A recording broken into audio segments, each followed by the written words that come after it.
Destitution de Janine Mabunda ce jeudi 10 décembre 2020. Elle quitte les perchoirs de l'Assemblée nationale à l'issue d'un vote organisé suite aux pétitions lancées contre elle et d'autres membres du bureau de l'Assemblée nationale. Pourtant, les Front commun pour les Congo FCC s'est mobilisé pour cette plénière. 484 députés ont été enregistrés au démarrage de la dite plénière. Après une procédure longue et éprouvante, la désormais ancienne présidente a été désavouée par la majorité des députés nationaux à l'issue d'un vote secret pour 281 voix contre 200 voix. Janine Mabunda n'a pas échappé à l'échafaud du cash qui a démontré que la plupart des élus en avaient assez de la manière dont le bureau sortant gérait la deuxième institution du pays. Ces votes sanctions est une conséquence logique du discours de Félix-Antoine Tshisekedi le 6 décembre dernier, au cours duquel il avait mis fin à la coalition MCC-Cash et la nomination d'un informateur pour identifier une nouvelle majorité. Voilà que justifie l'alliance des députés nationaux, à l'instar de Raphaël Kibuka, qui apprécie à sa juste valeur ces votes. Nous n'allons épargner personne. Ne faisons pas comme ceux qui ont géré le pays pendant 20 ans, l'ont fait. Nous devons imprégner une autre marque de travail. La Kabylie a disparu à partir de ce soir. Si la Kabylie résistait, Mabunda ne serait pas tombé les autres. Mabunda est parti, la Kabylie est partie. C'est maintenant à nous de conforter plutôt cette majorité et de travailler de manière à ce que nous soyons en phase avec, n'est-ce pas, la volonté de la population. Quelles leçons tirées des votes majoritairement favorables à la déchéance des 5 membres du désormais ancien bureau de la Chambre basse du Parlement? La première leçon et la plus importante est que le successeur de Joseph Kabila a gagné son pari de l'union sacrée de la nation sur fond d'une nouvelle majorité parlementaire. La seconde, non de moindre, est que le camp Kabila ne peut plus se prévaloir de sa majorité écrasante ici des législatives du 30 décembre 2018. L'état de droit marche. Vive la justice.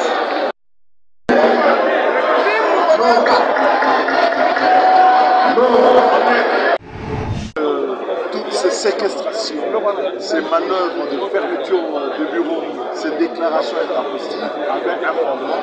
Ils n'avaient pas la majorité dans cette salle pour pouvoir soutenir ce bureau. Et donc c'est un pouvoir personnel.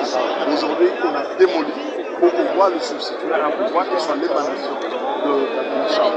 282 voix contre 200. C'est énorme, écrasant et un régime total. Ensemble avec tous les députés, je crois que c'est aujourd'hui la fin du règne de Kabila. Et donc, l'histoire s'inscrit ici au Palais du Peuple. C'est la fin du règne de Kabila. Et nous sommes très contents du soutien que nous avons eu de toute la population. Toutes les accusations ici que les rapporteurs apportaient contre moi, disant que j'ai dupliqué des signatures, que j'ai inventé des signatures. Le vote vient de prouver que c'était faux. La réalité, c'est que la majorité des députés étaient déjà contre et la vérité a triomphé dans un processus démocratique et transparent. Et aujourd'hui, nous sommes en 2020, on est avec tout le monde comme union sacrée. C'est un grand travail, je crois que nous avons attiré toutes les grandes forces de la majorité à l'époque qui sont venues à l'opposition. On peut être fiers de notre travail. Et aujourd'hui, il n'y a qu'un seul président de la République, à savoir plutôt Félix Tshisekedi et Chilombo. Et je crois que Etienne Tshisekedi peut reposer maintenant en paix. Et le peuple congolais est fier du travail qu'on vient d'abattre. C'est le Congo en marche. C'est le Congo en marche. On vient de faire tomber un grand baobab qui est Joseph Kabila. Maintenant, si vous n'êtes pas dans l'union sacrée, vous faites l'opposition et bonne chance à eux. Oui, c'est le couronnement, c'est l'apothéose aujourd'hui, c'est la victoire du peuple congolais qui se réapproprie sa liberté, son indépendance. Nous sommes donc très contents. C'est la renaissance même du peuple congolais. Et c'est très important. Remercions d'abord les députés qui ont pris conscience après 2 ans de gâchis à la tête d'une grande institution, Assemblée nationale, Madame Janine Mabunda, elle s'est comportée à une militante. Elle a ignoré certaines valeurs. Les députés conscients ont compris qu'il faut changer la tête du bureau que la dame a été invincée. Aujourd'hui, nous attendons l'installation définitive du bureau de l'Assemblée nationale. Et il n'y a rien d'abord à se glorifier là-dedans parce que on doit comprendre que FCC est habitué à manipuler les députés. Ils sont en train d'y travailler. C'est pourquoi aussi nous profitons de vos micros pour alerter les députés conscients qui ont compris qu'il faut à tout prix changer pour le bien-être de la population, que FCC est en train de se préparer. Ils vont vider leurs comptes, ils vont s'endetter de gauche à droite pour surdoyer certains députés en fait qu'ils aient encore la majorité au niveau de l'Assemblée nationale, que le président qui sera cette fois-ci proposé, qui vienne encore du FCC, ils sont en train d'y travailler. Nous alertons l'opinion nationale qu'internationale, nous alertons aussi les députés, mais il faut en tout état de cause comprendre que FCC doit disparaître. Ils sont en train de s'effacer déjà et le peuple va gagner dans tout cela. Comment sera donc la composition? Nous allons travailler avec la logique de l'union sacrée pour ne pas exclure personne.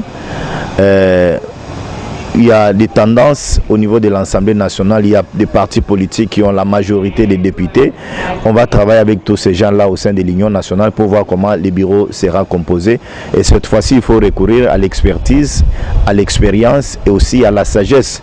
Nous ne voulons plus encore vivre des couacs que nous avons vu avec le bureau de Mme Janine Mabunda, avec une immaturité vraiment criante et un militantisme vraiment déploré. Nous ne voulons plus voir un bureau pareil avec l'Union sacrée.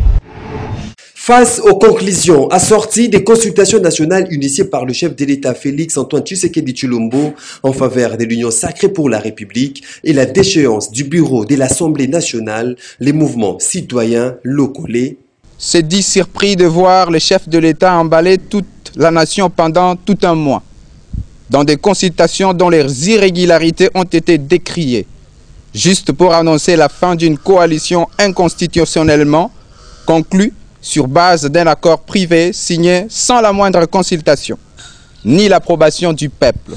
Constate avec stupéfaction l'annonce de la nomination d'un informateur conforme à l'article 78 alinéa 2 de la Constitution, ce qui dénote la violation intentionnelle de la même Constitution par le chef de l'État lors de la nomination du Premier ministre Ilunga Ilunkamba et du gouvernement de coalition FCC Cash sans au préalable nommer un informateur pour identifier celle-ci. Dénonce véhément la menace de dissolution proférée par les présidents de la République contre l'Assemblée nationale à défaut d'une majorité qui lui sera acquise. Stigmatise la déchéance hors pair du bureau de l'Assemblée nationale tout en rappelant que tout ce qui a été fait depuis la convocation de la plénière d'installation du bureau d'âge est illégal et antidémocratique étant donné que cela déroge au règlement intérieur régissant les fonctionnements de cette chambre du Parlement. Fustige le comportement des élus nationaux qui, au lieu de servir les intérêts du peuple qui le représente, ont jugé bon de servir sans vergogne les intérêts partisans, oubliant c'est pourquoi ils ont été élus. Comme dans la théâtralisation de la scène politique par les politiciens qui s'illustrent, malheureusement par de querelles intestines responsables de l'instabilité politique actuelle qui ne cesse d'accentuer la précarité du vécu quotidien de la population. Par la même occasion, appelle les uns et les autres à la retenue et au bon sens en privilégiant la paix et la stabilité sans lequel aucun développement n'est envisageable. Appelle à la communauté internationale à s'impliquer efficacement en aidant le peuple congolais à faire face aux défis de la sauvegarde et de la consolidation de la démocratie auquel il est actuellement confronté. Communiqué de presse. Le bureau politique du regroupement Alliance des démocrates pour le renouveau et le progrès ADRP, en harmonie avec ses élus, s'est réuni à Kinshasa ce samedi 12 décembre 2020. À l'issue d'échanges nourris, il a été décidé de la mise en place d'une commission de réflexion chargée d'analyser l'évolution de la situation politique de l'heure. Par conséquent, les partis politiques membres de l'ADRP et leurs membres sont appelés à garder la sérénité en attendant les orientations. Fait à Kinshasa le 12 décembre 2020, François Robota Masumbuko, président.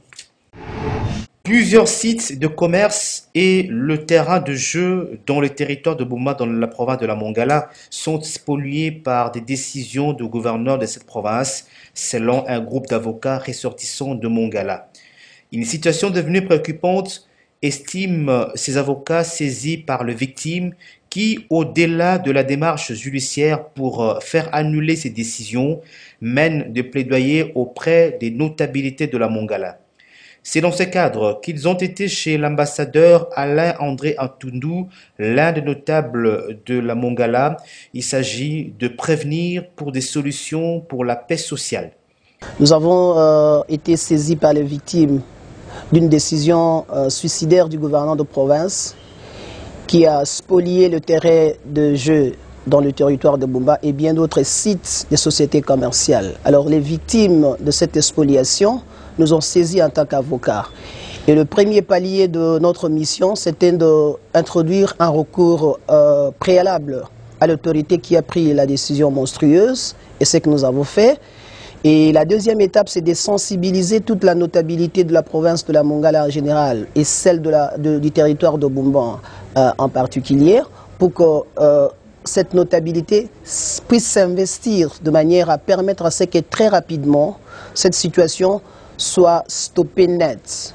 Parce que la décision du gouvernement de province qui a spolié ce terrain de jeu crée de troubles à l'ordre public dans notre territoire de Bumba. Voilà pourquoi leur implication serait salvatrice dans le sens de permettre à ce que très rapidement cette hémorragie soit stoppée, arrêtée. Et nous demandons également à l'autorité qui a pris la décision, à travers votre micro, pour que sa conscience puisse travailler et qu'il écoute les cris de cœur de la population de la Mongala et de Bumba en particulier, pour que de lui-même il puisse retirer comment dirais-je, son arrêté. Et je crois que sur les faits, la paix va régner totalement et nous allons essayer de booster le développement de notre province. L'ambassadeur Alain-André Atundou a promis tout son accompagnement pour un dénouement heureux de cette situation. Au centre aide aux enfants défavorisés, la Fondation Vodacom Congo et la Fondation Denis Nyakuru Tshisekedi unissent leurs efforts pour accélérer le progrès en matière de l'autonomisation et éducation de la fille et des orphelins. Dans l'ère jubessière, un lot important de vivres et non-vivres, dont les machines à coudre, des accessoires de couture, des uniformes, pour ne citer que cela. Pour Viviane Moulenda, il s'agit d'une innovation des tailles dans la campagne Cœur and Chair, menée chaque mois de décembre par la Fondation Vodacom Congo pendant les festivités de fin d'année. Le lancement officiel de notre campagne que nous appelons Cœur and Chair, mais c'est la campagne du mois de partage, le mois de décembre. Le mois de décembre à Vodacom Congo, c'est un mois où nous allons pour donner le sourire aux vulnérables. Nous passons dans des homes de vieillards, dans des centres d'hébergement, orphelinats, autres, pour redonner de la joie et des sourires à tous ces, pour la fin de l'année, qu'ils aient quelque chose à pouvoir manger, s'il faut le dire ainsi, et pour pouvoir les honorer, les célébrer aussi. C'est la première dame qui a procédé à la remise symbolique de ses dons. Denise Nyakuru Tshisekedi a encouragé la fille à s'instruire pour contribuer au développement du pays. Ouf des soulagements pour les bénéficiaires qui ont remercié leurs bienfaiteurs. Nous sommes toujours avec Vodacom. Vodacom, c'est notre partenaire. Chaque année, nous recevons Vodacom qui vient apporter des vivres et non-vivres aux enfants que nous encadrons. Notre joie est de constater que ce partenariat continue avec Vodacom. Normalement, ça nous a fait de la joie, du plaisir, parce qu'elle nous a donné la sourire dans le visage de la jeune fille. Normalement, ce métier-ci, c'est très important pour chaque fille. Ça aide à quelqu'un de débrouiller de sa manière, d'être indépendante, autonome, quel que soit là où tu seras. Vodacom nous a vraiment aidé du fond du cœur. Nous disons merci à la Fondation Vodacom et merci à la Fondation Denise Tshisekedi Merci pour son aide, pour son appui. À travers ces dons, la Fondation Vodacom Congo et la Fondation Denise Nyakuro Tshisekedi entendent relever un défi énorme pour faire participer la fille à l'évolution positive de la société. Cette activité lance ainsi le mois de partage et d'assistance initié depuis 17 ans par l'entreprise Vodacom Congo pour redonner les sourires aux vulnérables pendant les festivités de fin d'année. La délégation des étudiants des diverses universités ont pris part ce vendredi 11 décembre 2020 à la réunion organisée par la Commission Communication des risques et engagement communautaire dans la riposte contre la COVID-19 CREC avec l'appui de l'OMS, axée sur la deuxième vague de COVID-19 qui s'annonce plus dévastatrice. L'objectif étant de réfléchir sur les modalités pratiques de l'installation du comité estudiantin de lutte contre la COVID-19 avec comme objectif principal d'atténuer l'impact de ces virus dans les milieux à haut risque à travers les mesures visant à limiter les risques.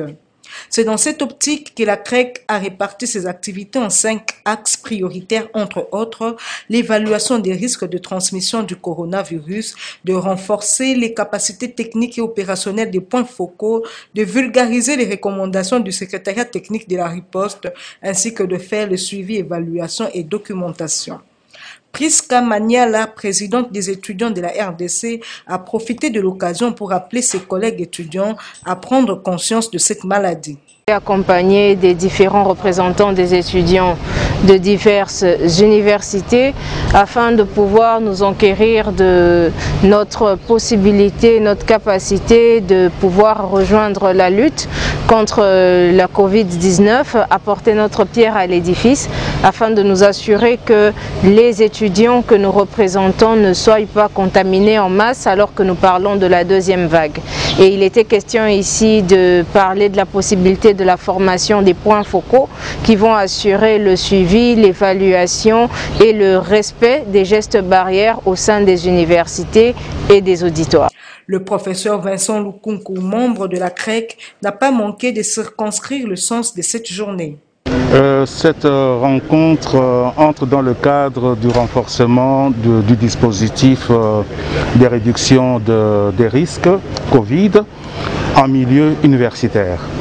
Comme vous le savez, la promiscuité est très accentuée et au regard des menaces de la deuxième vague, il était impérieux pour nous d'élargir ce partenariat au monde universitaire afin de responsabiliser davantage les usagers, les principaux usagers des deux universités que sont les étudiants, réunis à travers une coordination nationale. Mais pour l'instant, nous avons commencé avec la coordination provinciale de Kinshasa. Donc ce n'est qu'un échantillon. Les différents points focaux de la riposte sont habilités de s'assurer de la mise en œuvre des mesures barrières dans chaque établissement universitaire.